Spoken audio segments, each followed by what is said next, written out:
Olá pessoal, estamos aqui no programa Sexto Sentido, onde você vai ver o invisível, escutar o inaudível e acessar o impossível. Estamos hoje aqui com o ufólogo Sérgio Campos. Tudo bem, Sérgio? Seja bem-vindo no Sexto Sentido. Sérgio, vamos falar um pouco de ufologia e ciência. Eu sei que você é um ufólogo de carteirinha, tem mais, não vou falar quantos anos, mas é muitos anos de meio ufológico, né, Sérgio? 30 anos. Então, 30 anos. É alguém que vai falar qual a relação da ufologia e ciência e contar um pouco o que está rolando nesse momento em relação à ufologia. Como está, Sérgio, as coisas da ciência e da ufologia? Na verdade, popularmente as pessoas acreditam que a ciência nega a existência de vida inteligente fora do planeta Terra. Mas isso é mentira, a ciência nunca negou, a ciência é o contrário.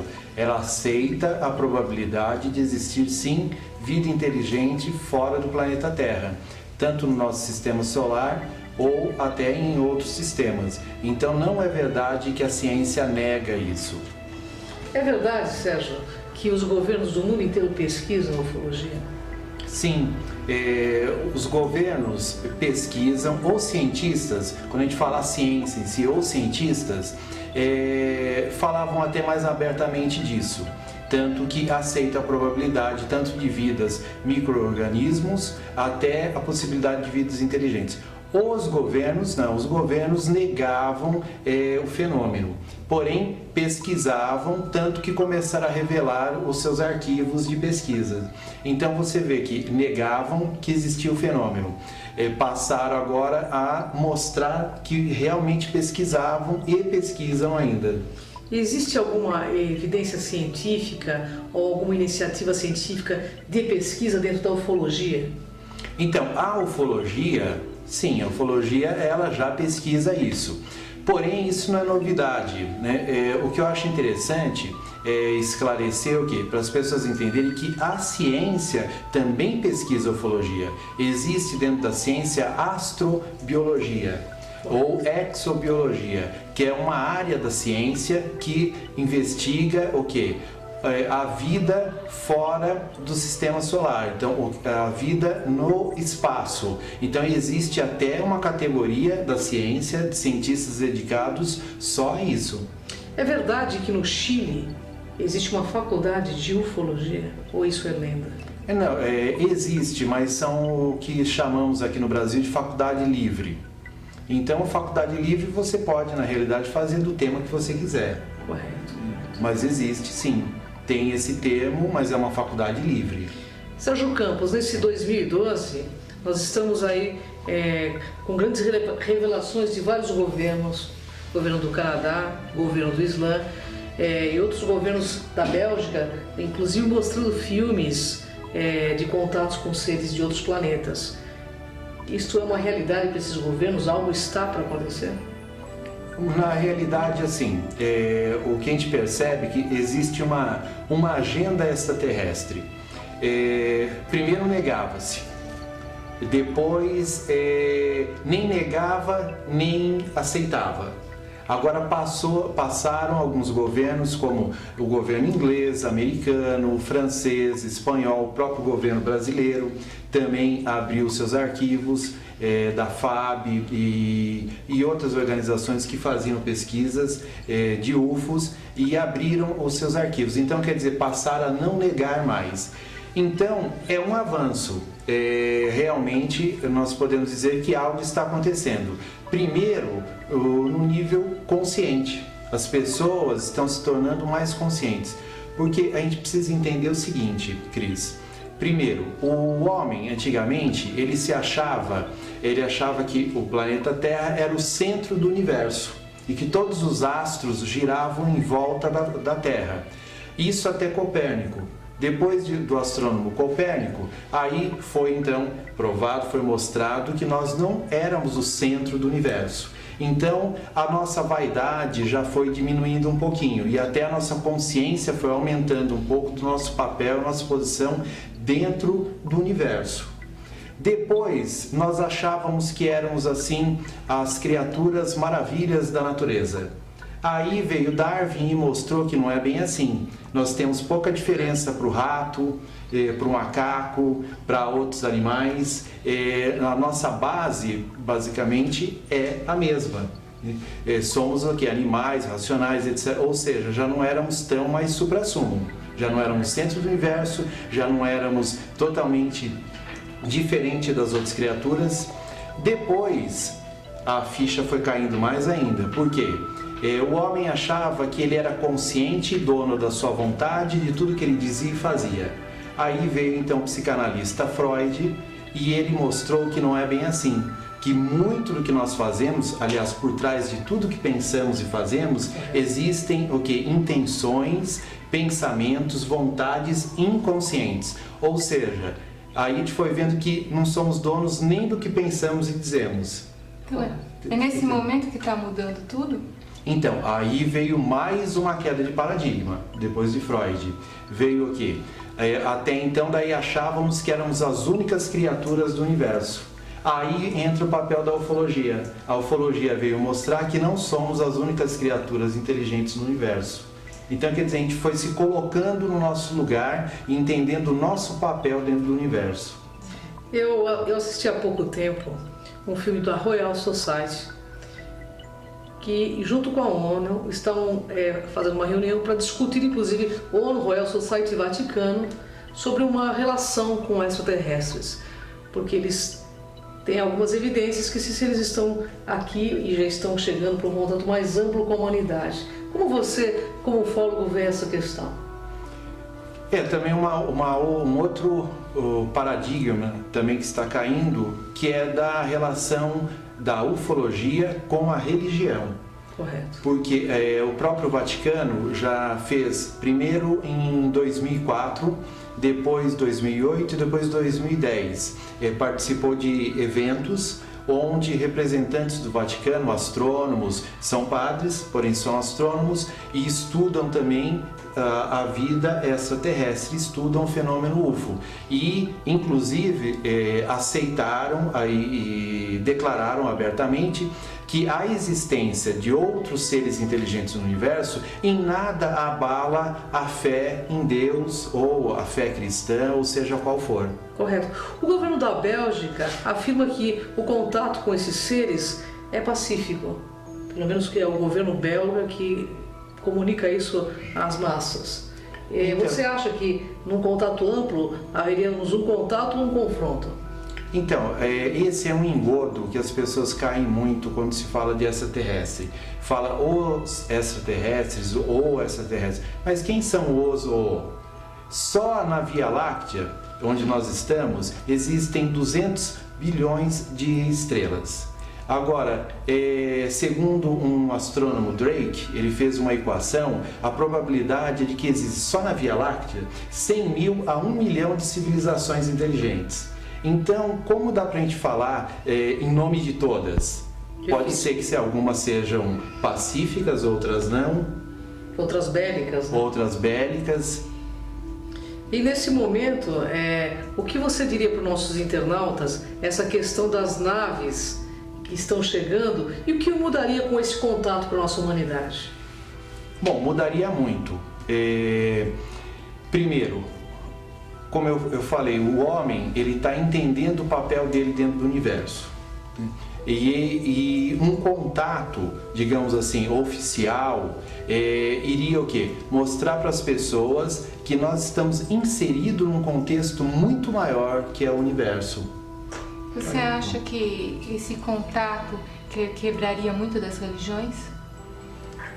A princípio, eu diria assim, iria provocar muitas reflexões. Porém, a existência de um Deus ou mais de um Deus no universo, um Criador, não mudaria nada. O próprio cristianismo tem mais de um Deus, se você for analisar, não é uno e trino? Então... Nesse momento, Eric Von Däniken chegando aí no Brasil, ele afirma que éramos deuses astronautas. Éramos deuses astronautas, Sérgio? Olha, segundo pesquisas da ufologia, de muitos pesquisadores sérios, nós somos visitados até mesmo antes de estarmos aqui nesse planeta. A vida no planeta Terra, ela surgiu há 500 milhões de anos. O planeta Terra existe há cerca de 5 bilhões. E existem vestígios de que seres inteligentes já visitavam a Terra até mesmo antes de surgir a vida aqui. Dá algum exemplo dessas evidências de vestígios, né? Existe uma marca petrificada de uma bota que esmagou um bichinho chamado trilobite. Esse trilobite, ele é a gente pode dizer um dinossauro, um animal extinto, que também existia até antes mesmo do homem. Ou seja, antes do Homo sapiens atualmente existir, já tinha um ser andando aqui no planeta Terra com uma bota, com frisos, marcas, tudo, só não tinha marca, né? Olha só, hein, gente. Quantos milhões de anos você falou? Então, eles não sabem exatamente, mas pelo menos antes do homem ter surgido. Então, gente, como que eles sabem? Porque o trilobite está esmagado com essa bota. Correto. Então, a partir do trilobite, eles sabem que era antes do homem. Interessante isso, hein, Maria? Olha só. Com certeza. E a ciência, com certeza, através da arqueologia e outras ciências, vai trazer cada vez mais evidências do seu ponto de vista. Sim. Porque a ciência, como eu falei, a astrobiologia estuda a vida fora do planeta Terra. Procurando micro-organismos e meteoros, etc. Lógico, procuram também vida extraterrestre. Mas o que a ciência... É bom a gente entender o seguinte: a ciência ela não nega a existência de vida de seres extraterrestres fora do planeta Terra. O que a ciência questiona e coloca em dúvida é o seguinte: a estrela mais próxima da nossa estrela, que é o Sol, é Alfa de Centauro. Alfa de Centauro está a 4,22 anos-luz da Terra. Traduzindo isso em velocidade de uma sonda terrestre, uma sonda nossa, Pioneer, Voyager, levaria 60 mil anos para chegarmos até Alfa de Centauro, que é o Sol mais próximo que poderia ter vida. Então a ciência questiona isso. Um ser vivo, pelo menos, mesmo que vivesse até mais do que o homem, eles não acreditam que viveria 60 mil anos, chegaria vivo numa nave até aqui para nos visitar. Então o que a ciência questiona é isso, a distância entre as estrelas e a possibilidade de existir algo que viaje até mais veloz do que a luz e que chegue vivo até um outro planeta. É isso que a ciência questiona, mas não a probabilidade de ter vida. Correto, porque também nós podemos ter uma ciência ainda muito infantil em relação a esses seres também, porque nós sabemos que até os índios falam de contato com seres que vieram, pelo menos nas pesquisas de tribos nativos, né? Agora, aqui no Brasil, nós temos aqui o litoral. Eu sei que você participou de alguns eventos aqui em Peruíbe. Eu gostaria que você me contasse algum relato sobre Peruíbe. Peruíbe existem vários locais no Brasil onde são vistas naves, sondas. Peruíbe é um dos locais onde tem muita atividade de UFOs. Eu sou prova viva e tenho fotografado, né, vários OVNIs, né, que passa por lá. A gente fala, né, tá lá e ficar olhando pro céu e ver corrida de nave espacial. É muito impressionante lá. Peruíbe tem urânio no solo? Olha, Peruíbe tem muitas coisas no solo, principalmente ali na reserva da Jureia. Tanto que, não sei, você com certeza que eles conhecem os chamados helicópteros pretos. Sim. Ou helicópteros negros, que são aqui helicópteros todos pretos, sem identificação nenhuma, sem número, e você sabe que qualquer nave, assim como um carro terrestre, um caminhão, um ônibus, tem que ter placa, identificação. Claro. Qualquer nave, também seja helicóptero, avião, ele tem que ter identificação. Correto. E frequentemente são vistos esses helicópteros pretos, eu mesmo já vi, sair com um container da Jureia. Então, quer dizer, alguma coisa tem ali, talvez não só urânio. Em Peruíbe fala-se do povo da serpente. É verdade? Existe o povo da serpente lá? Sim, existiu até uma pesquisadora alemã, que depois foi para Peruíbe e acabou morando lá também, a Ekman. E ela acabou escrevendo até um livro, foi uma das primeiras pesquisadoras do local. E ela pesquisou também sobre esse povo. O povo da serpente, ele era são histórias que foram contadas pelos índios que moravam lá em Peruíbe e foi passando de geração para geração. Então eles contam que existia um povo que tinha na roupa uma serpente.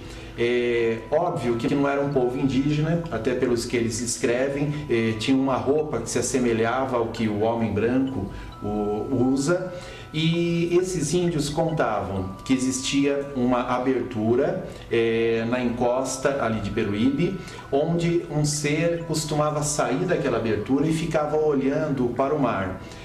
Atualmente ainda existe esse local lá, ele é selado, porém em volta dele tem uma serpente talhada na rocha. Infelizmente, turistas curiosos roubaram até a cabeça da serpente que tinha nessa entrada, mas tem ainda o corpo talhado. Será que seria nessa abertura, porque eu conheço essa pedra, né? E seriam intraterrenos? Sim, segundo os índios, esses seres saíam de lá e ficavam observando o mar. Foram vistos por várias pessoas, não só índios, mas até moradores mais recentes e atualmente ainda às vezes veem tanto seres assim como outros seres lá. O próprio Jornal da Cidade frequentemente registra matérias sobre avistamentos. É muito comum a gente ver bolas, eu já tive dentro da minha família mesmo, né? As bolas seguindo, né? Então sim, são vários o que a gente chama de sondas. Isso, realmente, são as bolas coloridas, né? Então eles são a que guiam a bola. Então é muito comum isso realmente acontecer lá. Mesmo nos caiçaras, várias vezes eles vêm, às vezes não nave, mas sondas que sobrevoam as casas e às vezes até entra dentro das casas deles. Exatamente. Bom, Mário, nós estamos aqui nos nossos finalmente. Eu gostaria, Sérgio, que você deixasse uma mensagem para o nosso internauta sobre esse 2012. Se vai haver essa aproximação ou não, o que a ciência vem trazendo, você já disse. Então deixa a sua mensagem final para o nosso internauta nessa questão. O que a gente tem que tomar muito cuidado, Cris, é com datas. Eu mesmo em ufologia já vi muito isso. Encontro marcado com seres extraterrestres, data tal, local tal, e isso nunca deu certo. Não é assim que eles se manifestam e não é assim ainda que eles estão atuando conosco. E mesmo a data 2012. A data 2012 não é assim, 2012, tal hora, etc, etc, o mundo acaba. Não é isso, é uma transformação. Nós estamos passando por um período de transformação, onde 2012 pode ser um marco dessa transformação, mas ele não é definitivo, ele é um marco. Ou se você quiser pegar outras denominações, até religiosas, a gente está num período apocalíptico, e aí cada um dá um nome, mas é isso, é uma transformação, onde cada um de nós também faz parte dessa transformação. E você pode notar o seguinte, o comportamento do ser humano, ele está mudando, Cris. Com certeza. As pessoas acho que notam isso. Por quê? Isso também é influência dessa transformação que estamos passando. Alguns se conectam com coisas ruins, outros com coisas boas nessa transformação. Interessante. Então, gente, estamos aqui encerrando o nosso Sexto Sentido, uma pauta super legal de ufologia. E como dizia Einstein, né, Mari? A religião, a ciência sem a religião é manca, mas a religião sem a ciência é cega. Então, eu acho legal os dois caminharem juntos, né? É isso aí, porque juntos é o caminho dos fortes. Vamos lá.